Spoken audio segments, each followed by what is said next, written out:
ರತನ್ ಟಾಟಾ ಇಹಲೋಕವನ್ನು ತ್ಯಜಿಸಿದ್ದಾರೆ. ನಿನ್ನೆ ರಾತ್ರಿ ಅವರು ಇಹಲೋಕವನ್ನು ತ್ಯಜಿಸಿದರು. 86 ವಯಸ್ಸು ಅವರಿಗೆ ಆಗಿದ್ದಿದ್ದು. ಭಾರತ ರತ್ನ ರತನ್ ಟಾಟಾ ಅಂತ್ಯಕ್ರಿಯೆ ಮುಂಬೈನ ವರ್ಲಿಯಲ್ಲಿ ನಡೀತಾ ಇರೋದು. ಸರ್ಕಾರಿ ಗೌರವಗಳೊಂದಿಗೆ ರತನ್ ಟಾಟಾಗೆ ವಿದಾಯವನ್ನು ನೀಡಲಾಗ್ತಾ ಇದೆ. ಸಕಲ ಸರ್ಕಾರಿ ಗೌರವಗಳೊಂದಿಗೆ ಅದಕ್ಕೆ ಪಾತ್ರರು ಆಕ್ಚುಲಿ ಪಾರ್ಸಿ ಸಂಪ್ರದಾಯದಂತೆ ರತನ್ ಟಾಟಾ ಅಂತ್ಯಕ್ರಿಯೆಯನ್ನು ನೆರವೇರಿಸಲಾಗ್ತಾ ಇದೆ. ಶಾಲೆಯಲ್ಲಿ ಮಕ್ಕಳಿಗೆ ಜೆಮ್ಸೆಡ್ಜಿ ಟಾಟಾ ಅವರ ಬಗ್ಗೆ ಪುಸ್ತಕಗಳಲ್ಲಿ ಇದೆ. ಅದೇ ರೀತಿಯಾಗಿ ಅವರ ಮರಿಮೊಮ್ಮಗನೇ ರತನ್ ಟಾಟಾ ಸರ್ಕಾರಿ ಗೌರವಗಳೊಂದಿಗೆ ಸಕಲ ಸರ್ಕಾರಿ ಗೌರವಗಳೊಂದಿಗೆ ಅವರಿಗೆ ಅಂತ್ಯಕ್ರಿಯೆಯನ್ನು ನೆರವೇರಿಸಲಾಗ್ತಾ ಇದೆ. ವಿದ್ಯುತ್ ಚಿತಾಗಾರದಲ್ಲಿ ಟಾಟಾ ಅವರ ಅಂತ್ಯಕ್ರಿಯೆ ನೆರವೇರಲಿದೆ. ಪಾರ್ಸಿ ಸಂಪ್ರದಾಯದಂತೆ ಹೇಳ್ತಾ ಇದ್ದಾರೆ. ಪಾರ್ಸಿ ಸಂಪ್ರದಾಯ ರೀತಿಯಲ್ಲಿ ಅಂದರೆ ಅದನ್ನು ಹೇಳೋದು ಸ್ವಲ್ಪ ಕಷ್ಟ ಆಗುತ್ತೆ. ಕಾರಣ ಪಾರ್ಸಿಯಲ್ಲಿ ಸಂಪ್ರದಾಯನೇ ಬೇರೆ ರೀತಿಯಲ್ಲಿದೆ. ಅದನ್ನು ಹಾಗೆ ಬಿಡ್ತಾರೆ. ಈಗ ಭಾರತ ರತ್ನ ರತನ್ ಟಾಟಾ ಅಂತ್ಯಕ್ರಿಯೆಯನ್ನು ನೆರವೇರಿಸೋಕೆ ಅವರ ಅಂತ್ಯಕ್ರಿಯೆನೇ ಮಾಡಲ್ಲ ಆ್ಯಕ್ಚುಲಿ ಪಾರ್ಸಿಯಲ್ಲಿ ಸಂಪ್ರದಾಯದಲ್ಲಿ. ಹಾಗೆ ದೇಹವನ್ನು ಹಾಗೆ ಇಡ್ತಾರೆ ಪಕ್ಷಿಗಳಿಗೆ. ನಿಮಗೆ ಬೆಂಗಳೂರಿನಲ್ಲೂ ಒಂದು ಕೂಡ ಹೆಬ್ಬಾಳದ ಹತ್ರ ಇದೆ, ಹೆಬ್ಬಾಳದ ಹತ್ರ. ಸೊ ಅಲ್ಲೂ ಕೂಡ ಹಾಗೆ ಇರೋದು ಅವ್ರಿಗೆ. ಸೊ ಭಾರತ ರತ್ನ ರತನ್ ಟಾಟಾ ಅಂತ್ಯಕ್ರಿಯೆ ನೆರವೇರ್ತಾ ಇದೆ.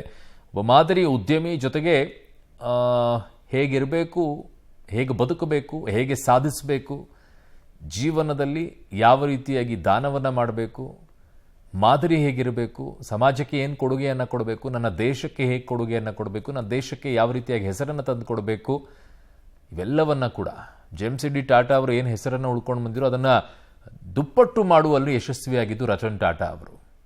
ಅದಕ್ಕೆ ಕಾರಣ ಅನೇಕ ಇದೆ. ಅವರಿಗೆ ಅನೇಕ ರೀತಿಯಾದಂಥ ಸ್ಫೂರ್ತಿಗಳು, ಅದಕ್ಕೆ ಅನೇಕ ರೀತಿಯಾದಂತಹ ಮಾರ್ಗದರ್ಶನಗಳಿದೆ, ಅನೇಕ ರೀತಿಯಾದಂಥ ಕಾರಣಗಳಿದೆ.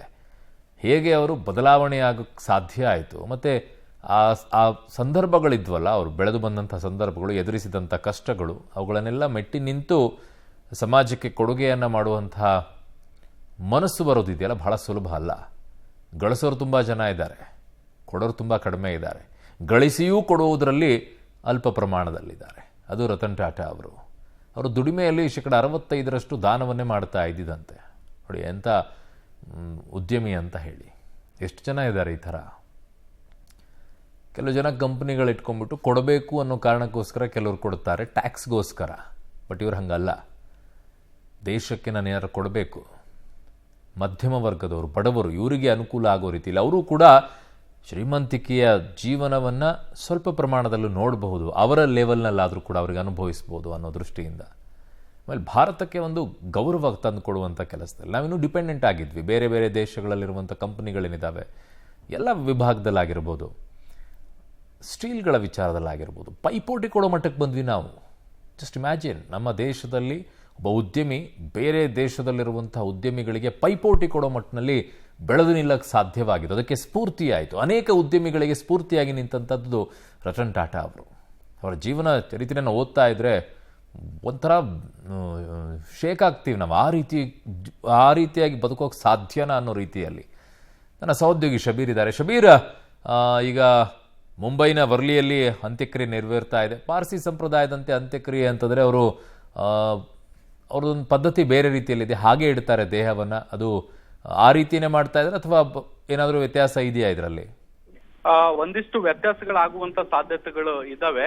ಈ ಹಿಂದಿನ ಸಂಪ್ರದಾಯವನ್ನೇ ಪಾಲಿಸ್ತಾರ ಇಲ್ವಾ ಅನ್ನುವಂಥದ್ದು ಇನ್ನೂ ಕೂಡ ಸ್ಪಷ್ಟವಾಗಿಲ್ಲ. ಅಂತಿಮವಾಗಿ ವಿಧಿವಿಧಾನಗಳು ಆರಂಭವಾದ ಬಳಿಕವಷ್ಟೇ ಯಾವ ರೀತಿಯಾಗಿ ಅಂತ್ಯಕ್ರಿಯೆಯನ್ನ ಮಾಡಬಹುದು ಅನ್ನುವಂಥದ್ದನ್ನ ಇನ್ನಷ್ಟೇ ನಿರೀಕ್ಷೆ ಮಾಡಬಹುದು. ಕುಟುಂಬಸ್ಥರು ಕೂಡ ಅಂತ್ಯಕ್ರಿಯೆ ಯಾವ ರೀತಿ ಮಾಡ್ತೀವಿ ಅನ್ನೋದಕ್ಕೆ ಸಂಬಂಧಪಟ್ಟಂತೆ ಸ್ಪಷ್ಟವಾದಂತ ಮಾಹಿತಿಯನ್ನ ಎಲ್ಲೂ ಕೂಡ ಹಂಚ್ಕೊಂಡಿರ್ಲಿಲ್ಲ. ಕೇವಲ ಸಮಯವನ್ನ ಮಾತ್ರ ಹಂಚ್ಕೊಂಡಿರುವಂತದ್ದು. ಹೀಗಾಗಿ ವಿಧಿವಿಧಾನಗಳು ಹೇಗಿರುತ್ತೆ ಅನ್ನುವಂಥದ್ದು ಇನ್ನೂ ಕೂಡ ಸ್ಪಷ್ಟಗೊಂಡಿಲ್ಲ.